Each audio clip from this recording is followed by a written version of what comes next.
Aleluya, que Dios os bendiga, hermanos.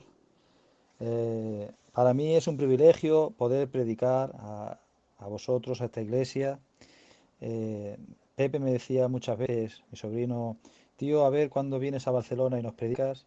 Era muy difícil ir hasta allí y predicar, pero mira, dentro de todo lo malo, el Señor nos ha acercado a muchos por medio de esta plaga, a muchos que estaban lejos. Hoy por medio de estos cultos nos está acercando y hoy podemos estar con gente que a pesar de que estamos en casas encerrados y no podemos ver a nadie, pero podemos estar conectados y lo mejor, conectados en espíritu, compartiendo un culto, alabando a Dios. Yo me estaba gozando hoy con las alabanzas del hermano y con las oraciones que han hecho en el culto. De verdad que hay un ambiente precioso y yo pedí a Dios que me diese la palabra idónea, porque la palabra, cuando habla el hombre, pues no ocurre nada, pero cuando la palabra es de Dios, ocurren cosas increíbles. Yo le pedí a Dios, Señor, dame tú la palabra, dame tú el mensaje, que seas tú el que hables, porque a veces cogemos un mensaje y no es el que quiere Dios. Por eso decía, Señor, anula mi conocimiento y ahora mismo, Señor, que seas tú el que ponga el mensaje en mi boca para esta iglesia, esta maravillosa iglesia. Eh, Traigo un mensaje de ánimo, un mensaje con fundamento para volver a creer en Dios. Estamos en tiempos malos y hay un texto en la palabra, en Romanos 8:28, todos lo sabemos, que dice, y a todos los que aman al Señor, sabemos, mejor dicho, y sabemos que a los que aman a Dios, todas las cosas les ayudan a bien. No quiere decir que sean buenas. Muchas veces lo interpretamos y decimos, todo lo que ocurre al cristiano es bueno. Y cuando nos ocurren cosas malas, decimos, o la Biblia miente o yo no soy cristiano. Porque este texto no dice eso. Dice, sabemos que a los que aman a Dios, todas las cosas, también las malas y las buenas, les ayudan a bien. Amén, hermanos. Ese texto nos da confianza. Nos dice que todo lo que ocurre aquí en la tierra nos va a servir para bien, sea malo o sea bueno. Ese texto se basa en un atributo de Dios, el atributo de la omnisciencia. La omnisciencia, como su palabra quiere decir, omni quiere decir todo, ciencia quiere decir saber o conocimiento. Dios, el atributo de omnisciencia quiere decir todo conocimiento, que Dios todo lo sabe. Cuando sabemos, entendemos que Dios todo lo sabe, nos da confianza porque decimos, estamos en las manos de Dios. A nosotros se nos hace difícil porque no sabemos lo que va a ocurrir, no sabemos lo que va a venir. No sabemos si, por ejemplo, la situación que estamos, si la enfermedad va a venir a nuestra casa, si está en nuestra casa, qué problemas va a crear. Si no está, a muchos, cuando salgamos de aquí, el problema de saber si vamos a poder continuar los mercados, si vamos con los trabajos, qué va a ser el día de mañana. El no saber lo que va a ocurrir crea en nosotros un desasosiego, nos roba la paz. Pero cuando entendemos que Dios todo lo sabe, pues descansamos, porque sabemos que Dios es bueno y todo lo sabe. Y si Dios es bueno y todo lo sabe, pues todo lo que nos ocurre, al final Dios lo volverá en bueno. La omnisciencia es el conocimiento de todas las cosas presentes, pasadas y futuras, sin esfuerzo y al instante. No porque Dios lo haya aprendido, no porque Dios lo haya vivido, simplemente su conocimiento es al instante. Voy a explicarlo. Nosotros vemos el tiempo y conocemos las cosas porque vamos en la línea de tiempo. Y según va pasando el tiempo y vamos andando en el tiempo, las cosas que nos ocurren las vamos conociendo. Y miramos atrás y lo de atrás lo conocemos, pero lo de delante no, porque estamos en el tiempo. Pero Dios, imaginaros, está fuera del tiempo. Él tiene el tiempo como nosotros, imaginaros un laberinto, cuando vemos un laberinto en un papel. Fuera del laberinto vemos la entrada, vemos el recorrido y vemos la salida. Vemos los callejones sin salida, la trampa, vemos todo porque estamos fuera, pero el que está en el laberinto simplemente va viendo lo que tiene delante de sus ojos. De la misma manera es Dios. Dios coge la humanidad, coge el tiempo y fuera del tiempo, porque Dios es fuera de nuestra dimensión, puede ver todo lo que va a ocurrir. Conoce nuestros pasos, lo que podemos hacer, lo que no vamos a hacer, cuándo vamos a pecar, cuándo no vamos a pecar. Conoce los pasos y las estrategias del enemigo. Entonces Dios ha visto el tiempo y ha hecho un plan y ya está, porque Él conoce en cada momento y sabe todos los errores, los fallos y todo. Y Dios ha tenido que hacer un plan y ya está. Ese es el conocimiento de Dios. La Biblia dice que no hay nada escondido para Dios, ni nada le puede coger por sorpresa, porque Él ya lo ha visto, por tanto nada le puede sorprender. Dice en Daniel 2:21 que Él muda los tiempos y las edades, quita reyes y pone reyes, da sabiduría a los sabios y cielos a los entendidos. Él revela lo profundo y lo escondido, conoce lo que está en tinieblas y con Él mora la luz. Conoce todo, su conocimiento es todo. También dice que su conocimiento es perfecto. En su conocimiento no hay margen para el error. Él conoce todo a la perfección. En Job, el libro de Job dice: ¿has conocido tú las diferencias de las nubes, las maravillas del perfecto en sabiduría? Cuando dice perfecto, a nosotros, cuando se refiere a nosotros, la perfección se refiere en madurez. Cuando es a Dios, quiere decir sin fallos, sin error, inmáculo, perfecto. En Él no hay error. Su conocimiento, dice la Biblia también en los Salmos, que es infinito. En Salmo 147 dice: Él cuenta el número de las estrellas y a todas llamas por su nombre. Grande es el Señor nuestro y de poder, y su entendimiento es infinito, no tiene fin. No, se acabará la tierra, se acabará todo, pero su conocimiento es infinito. Llega donde nadie puede llegar. Conoce, es anticipado, dice la Biblia, conoce las cosas antes de que ocurran.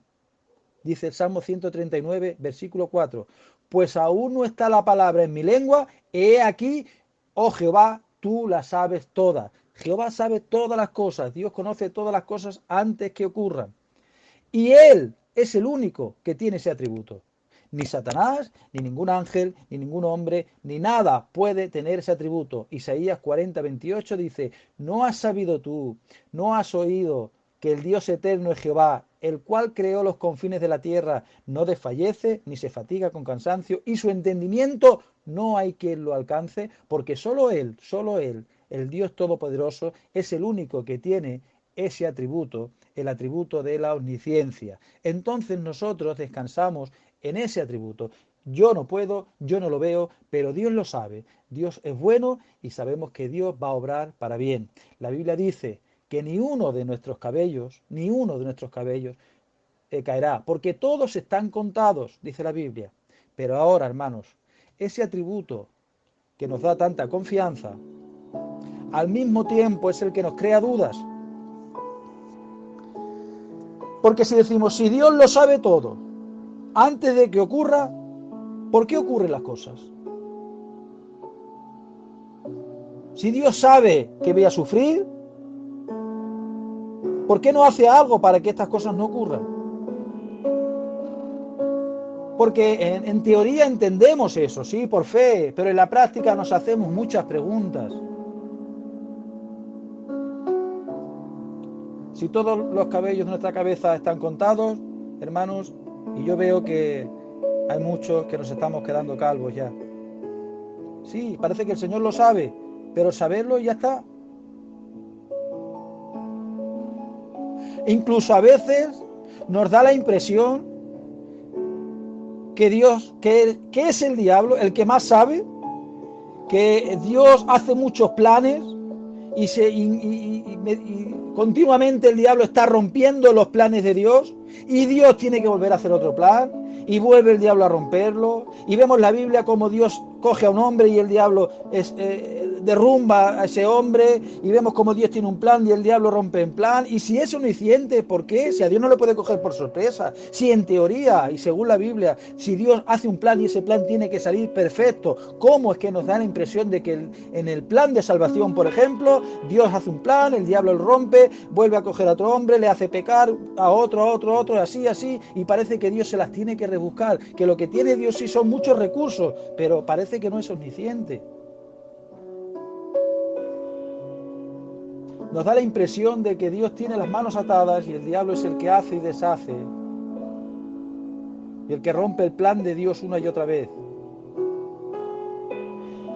Pero vemos la Biblia, por ejemplo, el plan de salvación, que es lo que vamos a predicar, y vemos que Dios crea a Adán, con toda la ilusión, un hombre perfecto en el huerto del Edén, para que viva feliz toda la vida, y el diablo viene, se mete en el huerto, rompe el plan de Dios. Dios tiene que sacarse de la manga otra cosa, otro plan, y es: de tu simiente, de la mujer, vendrá uno que te pisará la cabeza. Y parece que el diablo ha roto el plan y Dios ha tenido que crear otro plan. Y más adelante el hombre se corrompe otra vez, Dios salva a Noé, menos mal que quedaba Noé, si no, no quedábamos ni uno. Esa es nuestra impresión. Y más adelante se vuelven a corromper todos, y Dios, ya en medio de la corrupción, llama a un hombre, a Abraham, que es el que parece un poquito mejor de todos, y le llama y le saca, y de ese Abraham Dios le va a apartar, le va a separar para crear un pueblo, una simiente donde venga el Cristo, el que nos tiene que salvar. Pero otra vez parece que se ve los planes de Dios rotos, porque no sabemos cómo. El hombre acaba en Egipto, esclavizado, casi idólatra, y Dios tiene que llamar a Moisés y sacarle de Egipto, y con plagas y con cosas. Y llega el tiempo de los jueces, y Dios por primera vez está gobernando sobre su pueblo. Parece que ahí las cosas van bien, porque Dios escoge a un hombre al que Él quiere, y Dios le da sus palabras, sus mandatos, y ese hombre se comunica con el pueblo, y es Dios, a través de un hombre, el que Él ha escogido, que reina sobre el pueblo. Pero parece que el pueblo no está conforme, y dicen: queremos un rey como todas las naciones. Y otra vez el plan de Dios se vuelve a romper, y Dios tiene que coger ahí a Saúl, de ahí como puede. Por eso Saúl salió tan mal, y otra vez el plan de Dios vuelve a romperse. Empiezan los reyes a corromperse. Parece que sale David, que es bueno, pero los descendientes de David ya no son tan buenos. El pueblo se vuelve a corromper, y Dios tiene que bajar en persona a reparar todo. Y viene Dios en persona a la tierra, porque el diablo ha destrozado una y otra vez. Y cuando viene a la tierra, Él viene a traer su reino. La gente no le cree. El reino tiene que esperar hasta el milenio, porque no puede implantar el reino. Satanás toma el mando, entra en Judas, y le llevan a la cruz sin que nadie le crea. Y nuestro Dios se tiene que inventar una resurrección por el cual todos somos salvos. Y así leemos la Biblia, y así contamos muchas veces la Biblia, y lo que estamos mostrando es un Dios que no es omnisciente, que lo que tiene que hacer es buscarse la vida, y que el diablo parece ser que tiene poder, pero la Biblia no es así. Si creemos en la omnisciencia de Dios, tenemos que leer la Biblia con los ojos que nos ha dado Dios, los ojos espirituales. Dios es omnisciente y creó un plan, y el plan de Dios sale como Él quiere, perfecto. No ha tenido que romper ni una vez el plan. Nosotros, en la línea de tiempo, vemos primero a Adán, y creemos que Dios ha creado a Adán, y vemos como que el diablo se ha metido en el huerto por medio de una serpiente, pero que Dios tiene las manos atadas, o no se ha dado cuenta, o que Dios, como no puede romper su atributo de la santidad o de la justicia, no puede meter mano, tiene que dejar al hombre su libre albedrío. Pero Satanás parece que, como no tiene atributos, pues le da igual, y él rompe todas las normas y entra y hace al hombre que peque, y Dios tiene que buscar un remedio. Pero eso no es así. Él es omnisciente. Él todo lo sabía antes que pasara. Él ya sabía lo de Adán. Para nosotros Adán es el primero, porque es el primero que nació, pero Dios está fuera del tiempo, y la Biblia nos dice que Adán no es el primero. Que lo primero en la mente de Dios, en el plan de salvación, es Cristo.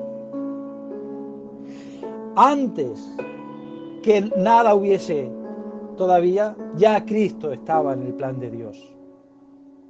Jesús, el Nazareno, es lo primero en el plan de Dios. Él es el camino, es la verdad y es la vida. Él es la solución al pecado. Si leemos en Romanos capítulo 5, verso 14, dice: reinó la muerte desde Adán hasta Moisés, aún en los que pecaron a la manera de la transgresión de Adán. Y mire lo que dice: el cual es figura del que había de venir. ¿Qué nos dice figura? Sombra. Jesús no es el parche para solucionar los problemas de Adán, no. Jesús no es lo que se pone encima de una rotura, no. Adán es la figura, la sombra del que había de venir. Adán es el telonero y Jesús es el principal. Igual que los corderos eran figura del verdadero cordero que había de venir, pero los corderos no tenían valor, que el valor lo tenía Cristo en el Calvario. E igual que el arca, era un símbolo, una figura de lo que dicen que es el trono de Dios en el cielo, pero el arca en sí era una pieza de oro y ya está, pero lo importante es el cielo. Así era Adán al lado de Cristo. Él es la razón de todo, él no es el repuesto, porque la Biblia dice que él es la piedra de ángulo, y la piedra de ángulo es lo principal. Cuando en una edificación la piedra de ángulo es lo primero que se pone, y a partir de la piedra de ángulo se va levantando todo lo demás. La Biblia dice que Jesús es la piedra de ángulo, y el hombre está creado por medio de Jesús. La creación es por medio de Jesús, los animales por medio de Jesús, todo es por medio de Jesús. ¿Sabes por qué? Porque un día todos tendremos que doblegar nuestras rodillas y darle la gloria a Él. Él es la piedra principal, Él no es el repuesto, es un parche ni es el plan B. Él es lo primero en la mente de Dios. Jesucristo es lo primero. Dios, conociendo el plan, puso primero a Cristo. Nosotros vemos a Adán porque pensamos que el centro somos nosotros, que el centro de todo es el hombre y todo se ha creado a partir del hombre, pero no es así. El centro es Cristo y todo se ha creado alrededor para que diéramos la gloria a Cristo, al Salvador, porque en Él fueron creadas todas las cosas, las que hay en los cielos, en la tierra, visibles e invisibles, sean tronos, sean dominios, sean principados, sean potestades. Todo fue creado por medio de Él, y lo ves, y para Él. Antes del veneno ya estaba el antídoto. Antes del primer Adán ya estaba el postrer Adán. Antes del desobediente ya estaba el obediente, y antes que existiese la condenación ya estaba el Salvador. Que apareciese después no quiere decir que es después, no. Él es lo principal. Él es lo primero. Dios tiene el control en sus manos. Dios no nos ha dejado a la deriva en este mundo a ver qué nos pasa. Él ya tiene el plan, y en su mente y Él ya ha visto cómo acaba todo. Él no dejó al mundo a la intemperie, a un hombre a la intemperie, a expensas de Satanás. Él, sabiendo que el hombre iba a pecar, tenía ya el Salvador preparado. Porque lo primero de todo en la creación, lo primero de todo, la piedra de ángulo, el centro de todo, se llama Jesús. ¿Y cómo iba a haber un Jesús Salvador sin condenación? ¿Cómo íbamos a dar la gloria a Él si no hubiese salido? ¿Cómo te hubieras enamorado tú de Cristo si Cristo no hubiese salido a cena? Él salió en la mitad, en el momento justo, porque Él no aparece ni antes ni después, aparece en el momento que se le hace falta, y en el momento más necesario apareció. ¿Para qué? Para salvarnos, para traernos la gracia, para traernos para que abundase, dice la Biblia, para que abundasen más por el don que por la transgresión. Él no se ha olvidado de nosotros. A Él nadie le gana la partida. Cuando Dios coge a Abraham y a su descendencia, nosotros lo miramos de esta manera: que Dios se mueve por los patriarcas, Abraham, Isaac, Jacob, y luego José. Parece que es José, porque tiene un sueño igual que lo tuvo Jacob, y dijo Satanás: pues si este tiene los sueños, este es el escogido, era el bueno.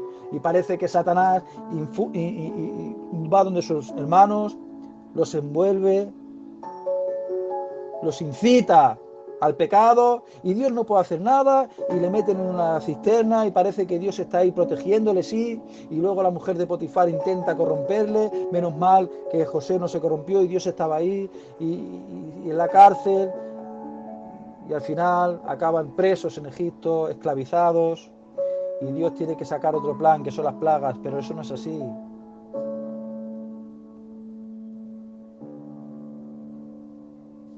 Eso fue un pecado del hombre. Eso fue un mal que hizo el hombre. Uno de los peores pecados. A un hermano pequeño se le quiere, a un hermano pequeño se le ama y se le cuida. Y sus hermanos mayores le vendieron e intentaron matarle. Dios, conociendo en su mente el pecado que iba a cometer el hombre, utilizó ese pecado para bien. Hasta el pecado del hombre lo utiliza Dios para bien.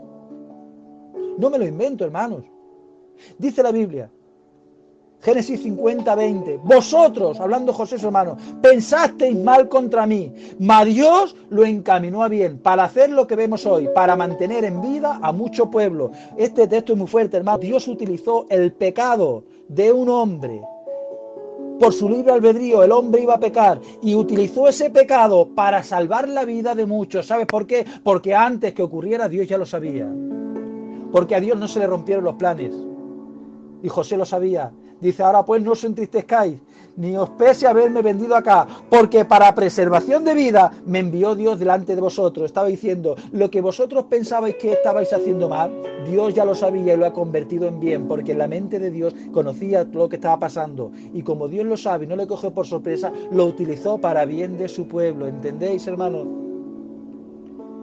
Dios se adelanta a Satanás. Y cuando Satanás cree que está rompiendo el plan de Dios, lo único que está haciendo es que el plan de Dios salga a cabo. Cuando Satanás intenta romper las cosas que Dios hace, lo único que hace es ayudar a Dios a que salgan sus cosas como Dios quiere. Porque las cosas de Dios salen porque Él quiere, porque es omnisciente, es omnipotente, es el Todopoderoso. Entraron unos hermanos a Gosén, a Egipto, no se mezclaron, se apartaron, estuvieron 400 años y en los 400 años acabó siendo un pueblo grande, enriquecido, que Dios sacó a su tiempo cuando Él quiso. Le libró de las hambres, le libró de la hambruna, le libró de la sequía, le libró de todo y lo tuvo en Egipto guardado. Y cuando Él quiso le sacó con vara de hierro para formar el pueblo del cual vendría el Mesías. Dios utiliza el pecado del hombre para hacer su obra, hermanos. No es que Dios haga pecados, porque Dios no puede pecar. Pero como es omnisciente, el mal que nos va a venir, Él lo sabe y lo utiliza como en bien. Más adelante, el tiempo de los jueces, nosotros, uno de los peores pecados es, porque en el tiempo de los jueces Dios ya gobernaba al hombre. Él reinaba sobre el hombre, se llama la teocracia. Dios escogía a un hombre, el que Él quería, le moldaba, le daba su voluntad, sus mandamientos, y cuando ese hombre estaba bajo el gobierno de Dios, Dios hablaba a ese hombre para que hombre hablara al pueblo, y por medio de ese hombre, Dios trataba con el pueblo y gobernaba y reinaba en su pueblo. Pero ahora el hombre, en 1 Samuel 8:5, dice, he aquí tú has envejecido, le dicen a Samuel, posiblemente a uno de los mejores hombres que haya vivido la Biblia, y tus hijos no andan como tú en tus caminos, por tanto, constitúyenos, hará un rey, para que nos juzgue como tienen todas las naciones. Jehová dice a Samuel, oye la voz del pueblo en todo lo que te digan, porque no te han desechado a ti, sino a mí me han desechado, para que no reine sobre ellos. Una vez el hombre se quitó la autoridad de Dios en el huerto del Edén. Quisieron ser como Dios y quisieron reinar ellos mismos, predeterminar lo que estaba bien y está mal para no estar sujetos a Dios. Y ahora el mismo pecado se vuelve a repetir. No queremos que reine Dios sobre nosotros, dice. Queremos que nos reine un hombre y no queremos estar bajo el gobierno de Dios. Parece que Dios ha sido otra vez superado. Los planes se han roto. ¿Por qué? Porque ahora Dios, si ya es un rey normal, pues Dios puede escoger a un rey, sí. Pero ¿y si ese rey se pierde? ¿Y si sus hijos no le siguen? Porque es por linaje. Es verdad que David era conforme al corazón de Dios, pero sus hijos ya no. Y si hay un rey que es idólatra, pues Dios se tiene que cruzar de brazos y ya no puede hacer nada, porque ahora el pueblo es gobernado por un rey malo. Esa es la impresión que nos da a nosotros. Pero Dios ya lo sabía. Dios no es un espectador. Esa decisión del hombre, ese pecado, Dios lo había predicho 500 años antes. Deuteronomio capítulo 17, verso 14 dice, cuando hayas entrado en la tierra que Jehová tu Dios te da, y tomes posesión de ella, y la habites, y digas, mira lo que dice, y digas, pondré un rey sobre mí como todas las naciones que están a mis alrededores. El Señor 500 años antes ya sabía que iban a hacer eso. La madre de Samuel, orando en profecía sin haber nacido Samuel, dice, delante de Jehová serán quebrantados sus adversarios, sobre ellos tronará desde los cielos. Jehová juzgará los confines de la tierra y dará poder a su rey y a su ungido. Sin haber tenido rey, ya profetiza la Ana que había un rey, y 500 años antes Dios dice, cuando llegues a la tierra y me pidas un rey como todas las naciones. No se estaba rompiendo el plan de Dios, simplemente Dios cogió ese pecado del hombre para que el plan de Dios siguiese a cabo. Simplemente el plan de Dios aparece en su curso, no es el hombre el que elige el rey. Dios, conociendo al hombre que iba a desecharle y a pedir un rey humano, dice Dios, no os preocupéis, porque me desecháis a mí en el cielo, como rey del cielo. Pero lo que no sabéis es que lo que estáis pidiendo y lo que estáis haciendo vosotros es para que tengáis un rey en la tierra. ¿Y cuál es ese rey? Jesús. Otra vez aparece en escena. La Biblia dice que el linaje de David, hijo de David e hijo de Dios. Y todo el mundo sabemos que en el milenio toda rodilla se tendrá que doblar ante él, porque reinará sobre toda la tierra. Pero no reina a la fuerza, no, reina por derecho, reina porque le toca, reina por autoridad. ¿Sabes por qué? Porque es hijo de David, un hombre a que los hombres pusieron rey, y él, del mismo linaje, aparece él. ¿Cómo hubiese aparecido el Rey de Reyes? Hubiese sido un título sobrepuesto, pero no es sobrepuesto. Él es Rey de Reyes, porque por linaje es. Le dijo a David, cuando tus días sean cumplidos y duermas con tu padre, yo levantaré uno de tu linaje, el cual procede de tus entrañas, y afirmaré su reino. Y yo afirmaré para siempre el trono de su reino. Y yo le seré el padre, y él será mi hijo. Y en sus vestiduras, dice Apocalipsis, y en sus vestiduras y en su muslo tiene escrito este nombre: Rey de Reyes y Señor de Señores. ¿Cómo? ¿Por qué le llamamos Rey de Reyes? ¿Por qué? Simplemente porque es Rey de verdad. Porque es del linaje de David. Porque antes que el hombre pecase y antes que pidiera un rey, Dios ya en su mente tenía puesto el Rey de Reyes. Los planes de Dios no se rompen, los planes de Dios salen. Apareció Cristo el Salvador y aparece como Rey, porque Él es Rey. Él tiene todos sus atributos y Él no aparece en la tierra sin más. Apareció como Salvador y como Rey. El hombre cree, y Satanás, que está por encima de Dios, pero no es así. Cuando leemos la Biblia salteadamente, parece que Cristo aparece en la tierra porque todos los planes le salen mal y tiene que bajar en persona, porque ya no hay un Abraham, porque no hay un David, porque no hay un Samuel, porque no hay un Noé y no hay nadie, entonces tiene que bajar él. Y cuando leemos la Biblia en textos salteados, por ejemplo, decimos: para esto vino el Hijo de Dios, para deshacer las obras del diablo. Y en Juan 1:11 decimos: a los suyos vino y los suyos no le recibieron. Y más adelante dice: este no echa fuera a los demonios, sino por Beelzebú. Y en Lucas leemos: y entró Satanás en Judas, vendió al Señor y le crucificaron. Y lo que da a entender es que el Señor vino a implantar su reino, pero la gente no le quiso otra vez, le volvió a rechazar, volvieron a cometer el mismo pecado, le dieron la espalda y le crucificaron. No una vez le han rechazado, es muchas. Parece que Dios se muestra de muchas maneras y el plan de Dios no sale, pero no es así. Dios lo sabía. Él es omnisciente, quiero que no se te olvide, es omnisciente, todo lo sabe. ¿Cómo puede ser, hermano? El mayor pecado que ha cometido el hombre en la tierra no es otra cosa que la cruz, porque no es como el otro, que simplemente lo desecharon. Aquí desecharon a Dios, le dijeron: no queremos que reine sobre nosotros. No solo eso, sino que también le crucificaron al dador de la vida. Pero hermanos, mirad qué paradoja, el pecado más grave, el pecado más impresionante, Dios lo ha convertido en la obra de amor y misericordia más grande vista en la tierra. El mayor pecado del hombre y de Satanás lo convirtió Dios en la obra de amor y de salvación más grande que ha existido en la tierra. ¿Sabes por qué? Porque Dios todo lo sabe, porque Él es omnisciente. Hermanos, fijaros la omnisciencia de Dios. El arma que tenía Satanás preparada era la cruz, pensando que la cruz iba a ser la destrucción de Jesús y de la humanidad. Y Dios convirtió el arma que nos iba a destruir a nosotros en el arma que nos salvó a nosotros. ¿Os acordáis cuando David fue a luchar contra Goliat? David va sin nada, con una honda y unas piedras. Sin embargo, le dice a Goliat: te cortaré la cabeza y tu cuerpo será comida para las aves.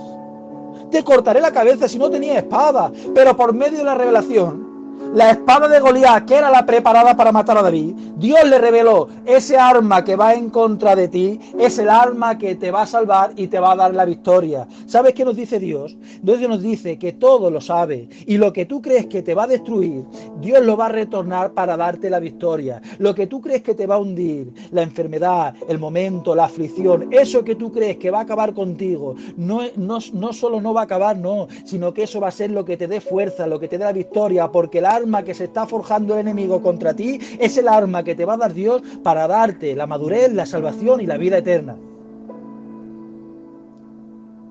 A Jesús no le crucificaron los fariseos, ni los romanos, ni los judíos, hermanos. Isaías 53 dice que todos nos descarriamos como ovejas y cada uno se apartó de su camino, pero Jehová cargó en él el pecado de nosotros. Y con todo eso quiso quebrantarlo, sujetándole a padecimiento. Fue el mismo Padre el que crucificó a su Hijo.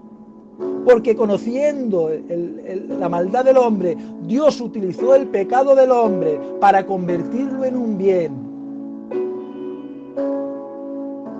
Los apóstoles lo entendieron después. Y en el libro de Hechos, Pedro dice: porque verdaderamente se unieron en esta ciudad contra su santo Hijo, Jesús, dice, a quien ungiste, dice, Herodes, Pilatos, los gentiles y el pueblo de Israel, todos contra él. Dice, ¿para hacer qué? Cuanto tu mano y tu consejo ya habían determinado. Estaba diciendo, o sea, Herodes, Pilatos, los gentiles y el pueblo, simplemente estabais haciendo lo que Dios ya sabía y había determinado que hicierais. No creáis que eso os había adelantado a Dios.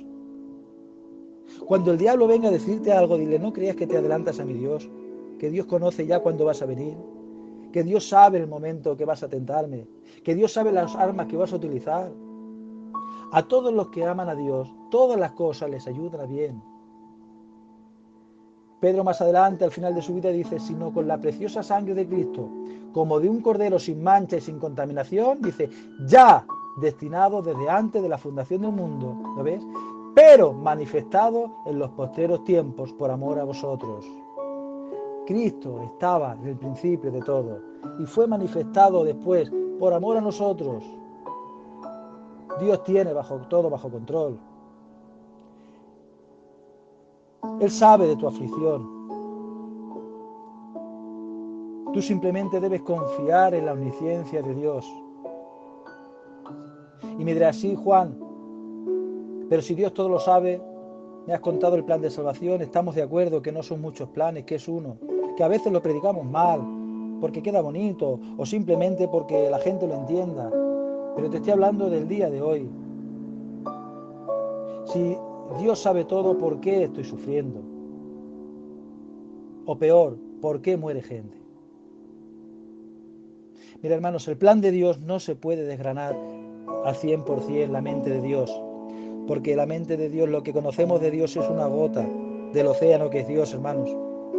Es como decir a un niño de 1 año que intente entender a un matemático o a un ingeniero aeronáutico, es imposible. Nosotros no podemos entender el plan de Dios. Pero lo que entiendo es una cosa, que Dios, sabiendo lo que nos iba a pasar, ha convertido todo lo malo que nos iba a pasar en bien para nosotros.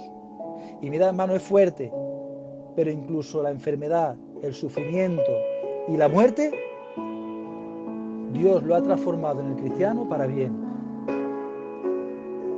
El hombre, Dios sabiendo que el hombre iba a pecar, Dios sabiendo que el hombre en el plan de Dios iba a pecar porque sí,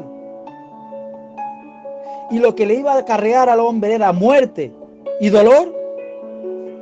Atender, hermanos, porque voy a acabar en 2 minutos, pero esto es lo que quería llegar. Dios, sabiendo de antemano que nos iba a caer enfermedad, dolor y muerte a través del pecado, pues todo el que pecare morirá. El diablo intentando que el hombre muriese y que el hombre se olvidase de Dios a través del sufrimiento, porque el sufrimiento te crea dudas y el sufrimiento te hace dudar. Dios utilizó el arma del pecado para que el hombre sufriese y muriese, y después que muriese viniese la condenación. Eso era el plan de Satanás. Pero Dios, sabiendo eso de antemano, utilizó el sufrimiento sabiendo que Dios ibas a pecar, dijo, la manera que yo voy a perfeccionar al hombre no es otra cosa, el sufrimiento. Porque él mismo se va a traer el sufrimiento. Él mismo va una y otra vez a pecar y va a traer el sufrimiento, pues el sufrimiento, en vez de ser el alma que destruye al hombre, va a ser el alma que madure, que cincele, que le dé forma y que perfeccione al hombre. Y por eso vemos esos textos en la Biblia que dice, es necesario que a través de muchas tribulaciones entréis en el reino de Dios. Y vemos Santiago que dice, hermanos, tened por sumo gozo cuando halléis en diversas pruebas. ¿Por qué tengo que tener pruebas, Santiago? Dice, sabiendo que la prueba de vuestra fe produce paciencia, mas tenga la paciencia su obra completa. ¿Para qué? Para que seáis perfectos, para que seáis cabales, para que no falte alguna, hermanos. Dios, sabiendo que iba a venir sufrimiento a través del pecado y que el hombre iba a pecar, porque sí, Dios ha dicho, bueno, lo que voy a hacer es que el arma que os va a destruir la voy a convertir en el arma que os va a salvar y a perfeccionar.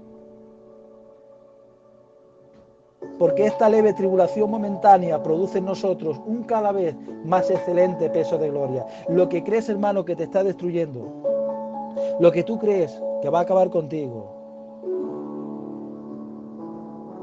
yo creo, hermano, que al final va a ser lo que nos lleve al cielo. A través del sufrimiento hemos sido perfeccionados, no porque Dios nos castigue. No, hermano, no es así. Es el hombre el que ha traído el sufrimiento a su propia vida. Y Dios ha dicho, pues bueno, yo voy a utilizar ese sufrimiento que te va a destruir, lo voy a utilizar para mejorarte.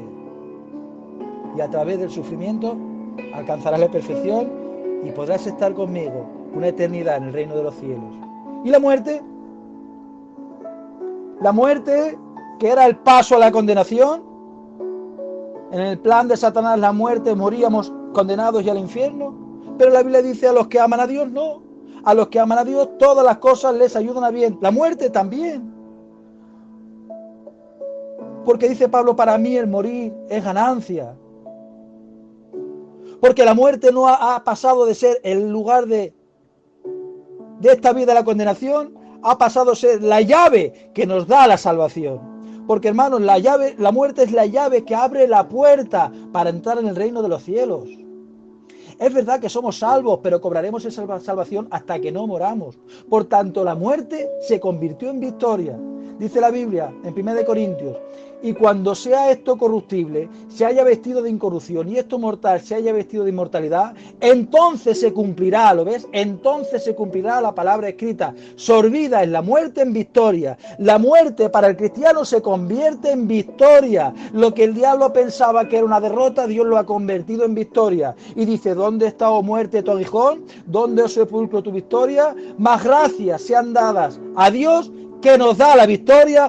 ¿Lo ves? Que nos da la victoria hasta la muerte, hermanos. Es fuerte y aquí no lo entendemos, es verdad. Este texto, hermanos, perdonad que os diga, lo entenderemos cuando estemos en el cielo. Cuando estemos en el cielo y miremos atrás, entenderemos que todas las cosas que nos pasaron fueron para bien. Incluso la muerte, porque hasta que no abramos la puerta, hermanos, esa puerta, no entraremos en pleno en la gloria de Dios. Por tanto, todo lo que nos ocurre, todo está planeado por Dios sin fallo, sin ningún fallo, sin ningún error.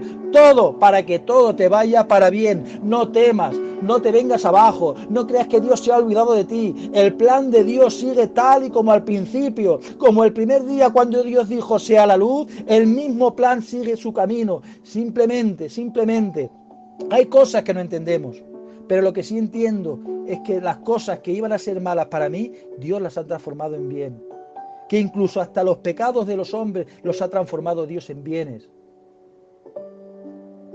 Allí lo entenderemos y miraremos atrás y nos hemos dado cuenta que todo lo que nos ocurrió, una enfermedad, un problema económico, cualquier cosa, pues si estamos en el cielo, si no estamos, no, porque esto es a los que aman a Dios, pero cuando estemos en el cielo daremos cuenta que todo lo que nos ocurrió simplemente fue para que siguiéramos en el camino, simplemente nos condujo en el camino, nos perfeccionó, nos ayudó.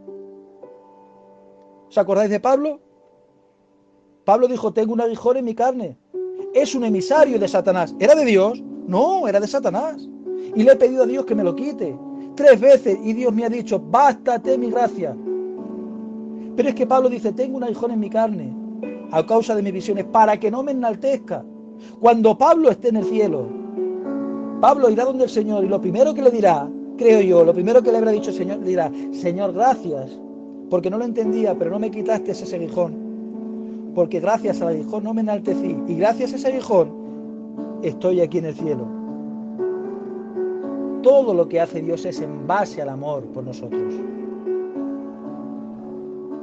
David tendrá que dar gracias por Adulam, gente por los desiertos. Pablo tendrá que dar gracias a las cárceles, y Pedro, incluso a la cruz. Porque si preguntamos al malhechor que estaba con Jesús y le diríamos: ¿qué tal la cruz?, diría: no, para mí no fue una cruz, para mí fue una escalera. Gracias a esa cruz, gracias a eso que me vino tan malo, que por muchos momentos me quejé, gracias a esa cruz conocí al Maestro, le pude tener cerca, a 5 metros, pude hablar con él, pude ver su rostro y pude ser salvo. Gracias por esa cruz, porque sin esa cruz fue una escalera que le llevó al cielo. Aquí no lo entendió, pero allí seguro que lo entendería, que lo habrá entendido. No quiero que lo entendamos, porque es imposible entender el plan de Dios, pero sí podemos confiar. Dios es omnisciente y todo lo que nos está pasando, todo lo va a convertir Dios en bien. Incluso esto que es tan malo, esto que está enfermando y matando gente, esto al final Dios lo transformará en bien. A todos los que aman a Dios, porque para los que aman a Dios, todo, hasta la muerte, hermanos, porque la muerte no es dejar de existir, simplemente que al final, cuando estemos en el cielo, entenderemos y lo comprenderemos. Que Dios os bendiga. Un abrazo, un beso para todos, un abrazo para mi sobrino y para la Carmen. Gracias por dejarme predicar esta tarde. Que Dios os bendiga y hasta que Dios quiera. Cantamos de corazón, hacemos ver el Señor de Dios.